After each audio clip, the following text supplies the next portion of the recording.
আসসালামু আলাইকুম। ওয়েলকাম স্নিগ্ধাস ওয়ার্ল্ডের আরও একটি নতুন ভিডিওতে।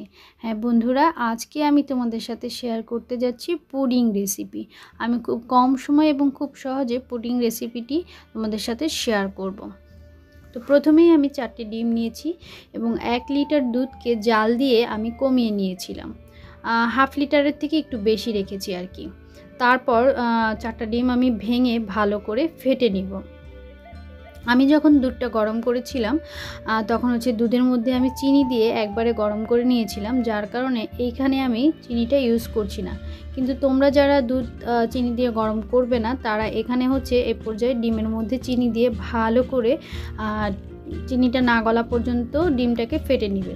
তো আমার ডিমটা ফেটা হয়ে গেছে। এখন আমি আমার দুধটাকে এখানে গিয়ে অ্যাড করে দিচ্ছি এবং আস্তে আস্তে করে ভালো করে নেড়ে নিচ্ছি। আর অন্যদিকে আমি এই পাত্রে আর কি পুডিংটা বানাবো। তো এখানে আমি ক্যারামেল করে নিচ্ছি।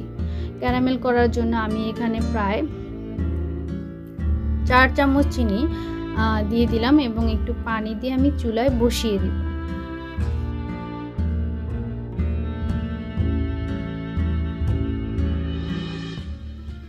আমার ক্যারামেলটা হয়ে যাচ্ছে।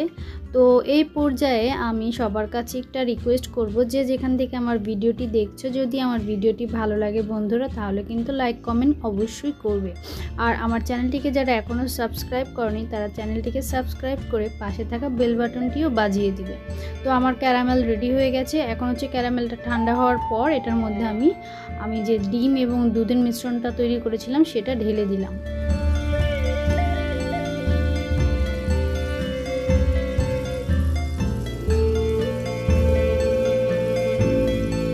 আচ্ছা, এখানে একটা ব্যাপার স্কিপ হয়ে গেছে, সেটা আমি যখন ডিমটা ফেটেছিলাম সেটার মধ্যে 1 চা চামচের মতো ভ্যানিলা এসেন্স আমি অ্যাড করেছিলাম, তাতে ডিমের যে একটা কাঁচা গন্ধ সেই গন্ধটা আসবে না।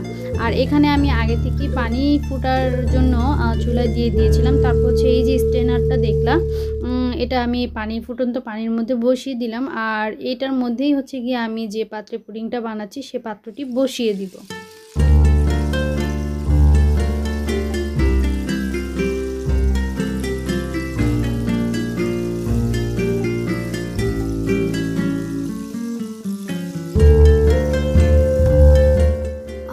আর আজকে আমি পুডিংটা বানাচ্ছি আমার কারেন্টের চুলা বা ইনফ্রারেডে বানাচ্ছি। তো এখানে গিয়ে এই যে দেখো 30 থেকে 45 মিনিট সময় লেগেছে আমার পুডিংটা অলমোস্ট হয়ে গেছে। এই যে আমি কাঁটা চামচ ঢুকিয়ে দেখলাম চামচের গায়ে লেগে আসছে কিনা। চামচের গায়ে লেগে আসেনি, তার মানে আমার পুডিংটা হয়ে গেছে। এবার আমি চুলা থেকে নামিয়ে নিলাম এবং আমার পুডিংটা অনেকটা ঠান্ডাও হয়ে গেছে।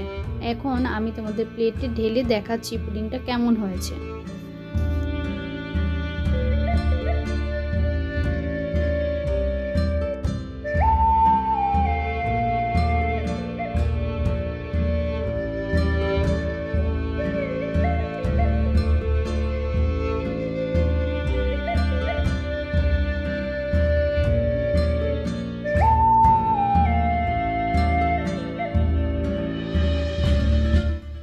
তো দেখতেই পেলে বন্ধুরা, আমি খুব সহজে খুব কম সময় পুডিংয়ের রেসিপিটা তোমাদের সাথে শেয়ার করার চেষ্টা করেছি। আশা করি তোমাদের ভালো লেগেছে। যদি ভালো লাগে তাহলে কিন্তু বন্ধুরা কমেন্ট বক্সে জানাতে পারো।